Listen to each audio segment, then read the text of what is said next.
విశాఖ ఉక్కులో నిన్న దురదృష్టకరమైనటువంటి ఘటన జరిగింది. అక్కడ ద్రవ ఉక్కు దాదాపు 150 టన్నులు ద్రవ ఉక్కు అది విస్ఫోటనం చెందడం వలన అదంతా నేలపాలయ్యి కిందన పనిచేస్తున్నటువంటి కార్మికుల మీద పడడంతో 8 మంది అక్కడికక్కడే మరణించారు. ఇంకొక 3 తీవ్రంగా గాయపడి ప్రాణాలతోని కొట్టుమిట్టాడుతూ ఉన్నారు. అలాగే ఇంకా కొంతమంది కార్మికులు గాయపడ్డారు. దీని మీద ప్రభుత్వాల నుంచి కొంత స్పందన ఉంది. కేంద్ర ఉక్కు శాఖ మంత్రి గారు వచ్చి నిన్నే పరామర్శించారు, పరిస్థితులన్నీ తెలుసుకున్నారు. కానీ వాస్తవానికి మనం చూసినట్లయితే విశాఖ ఉక్కు ప్రైవేటీకరణకి బీజం వేసినటువంటి ఎన్డీఏ ప్రభుత్వం 2019 నుంచి అది ప్రైవేటీకరిస్తామన్నప్పటి నుంచి ఇక్కడ ఆందోళన సాగుతూ ఉంది.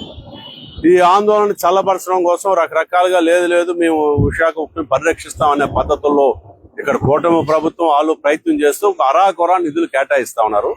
మరో పక్కన విశాఖ ఉక్కులోని పనిచేస్తున్నటువంటి ఒప్పంద కార్మికులు 4,000 మందిని తొలగించారు ఉద్యోగాల నుంచి. పర్మనెంట్ కార్మికులను కూడా, శాశ్వత కార్మికులను కూడా దాదాపు 2,000 మందిని బీఆర్ఎస్ పేరుతో పంపించేశారు.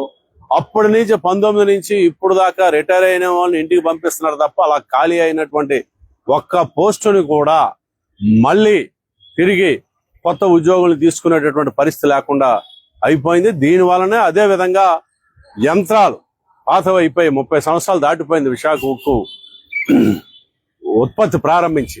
యంత్రాలు పాతవైపోయి అక్కడ ఇతర యంత్ర పరికరాలను కూడా ఆధునీకరించాల్సినటువంటి పరిస్థితి ఉంది. అటువంటి పనులు ఏమీ చేయట్లేదు, దానికి నిధులు కేటాయింపు లేదు.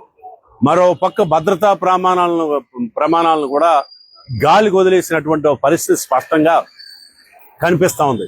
తక్కువ మంది కార్మికులతో సరైనటువంటి భద్రతా ప్రమాణాలు పాటించకుండా యంత్రాలు పాతవైపోయిన నేపథ్యంలో మీరు గతంలో ఎంతైతే ఉత్పత్తి వచ్చేదో అంతే ఉత్పత్తిని మీరు సాధించాలని చెప్పని కార్మిక వర్గం మీద ఒక ఒత్తిడి తీసుకొని రావడంతోనే, అక్కడ ఉక్కు ఉద్యోగుల మీద ఒత్తిడి తీసుకొని రావడంతోనే ఈ రకమైనటువంటి ప్రమాదం జరిగిందని చెప్పని మేమైతే భావిస్తా ఉన్నాం. ఈ పద్ధతుల్లో ఈ రోజుని ఉక్కు ఉద్యోగులకు ఇచ్చే వేతనాలను కూడా ఉక్కు ఉత్పత్తితో దాన్ని అనుసంధానించారు. ఉక్కు ఆ రోజు ఆ పరిశ్రమలోని 100% ఉత్పత్తి వస్తే 100% కార్మికులకు వేతనాలు వస్తాయి, 60% వస్తే 60% ఇస్తాం అనే పద్ధతిలో వ్యవహరించే ఇదో కార్మికుల మీద మరింత ఒత్తిడి పెరుగుతా ఉంది. ఈరోజు నైపుణ్యం కలిగినటువంటి కార్మికులందరూ వీఆర్ఎస్లు పెట్టుకోనో లేకపోతే రిటైర్ అయ్యి వెళ్ళిపోతే ఆ స్థానంలో కొత్త వాళ్ళు రావట్లేదు.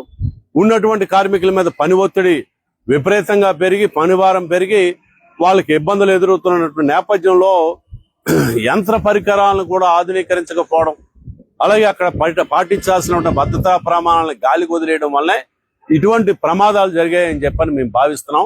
ఈ నేపథ్యంలో మృతుల కుటుంబాలకి గతంలో ప్రైవేటు పరిశ్రమల్లో ప్రమాదాలు జరిగితే ₹1 కోటి ఇచ్చారు ఒక్కొక్కరికి. ఇక్కడేమో 25 లక్షలు ఇచ్చి చేతులు దులుపుకున్నారు. మేము ఇతరత్రా చర్యలు తీసుకుంటాం, శాశ్వత ఉద్యోగాలు ఇస్తామని చెప్పంటున్నారు. ఉక్కు ఇప్పుడు కొత్తగా శాశ్వత ఉద్యోగం ఇవ్వడం కాదు, ఉక్కులో పర్మనెంట్ కార్మికులు ఎవరైనా మరణిస్తే గత ఒప్పందాల్లోనే వాళ్ళకి కుటుంబంలో ఒకరికి శాశ్వత ఉద్యోగం ఇవ్వాలి అని చెప్పనేది నిబంధన ఉంది. 3 ఒప్పంద కార్మికులు మరణించిన నేపథ్యంలో ఆ 3కే మాత్రమే కొంత శాశ్వత ఉపాధి లభించే పరిస్థితి తప్ప ఇతరత్ర ఎటువంటి ఉపయోగం లేనటువంటి నేపథ్యంలో ప్రైవేట్ రంగ పరిశ్రమలో ఏ పద్ధతుల్లో అయితే ₹1 కోటి నష్టపరిహారం ఇచ్చారో, ప్రభుత్వ రంగం ప్రైవేట్ రంగానికి ఆదర్శంగా ఉండాల్సినటువంటి ప్రభుత్వ రంగంలోని మరణించినటువంటి వాళ్ళకి ₹1 కోటి తక్కువ కాకుండా ఇంకా అంతకన్నా ఎంత ఎక్కువ ఇస్తారన్న దాని వైపు అందరూ చూస్తారు. అందుకనే ఆ పద్ధతుల్లో వాళ్ళకి నష్టపరిహారం ఇవ్వాలి. దాంతో పాటు ఎవరైతే గాయపడినటువంటి కార్మికులు ఉన్నారో వాళ్ళకి మెరుగైనటువంటి వైద్య సౌకర్యం కల్పించాలి. భవిష్యత్తులో ఇటువంటి ప్రమాదాలు జరగకుండా తగిన జాగ్రత్తలు తీసుకోవాలని చెప్పని సిపిఐగా డిమాండ్ చేస్తాం.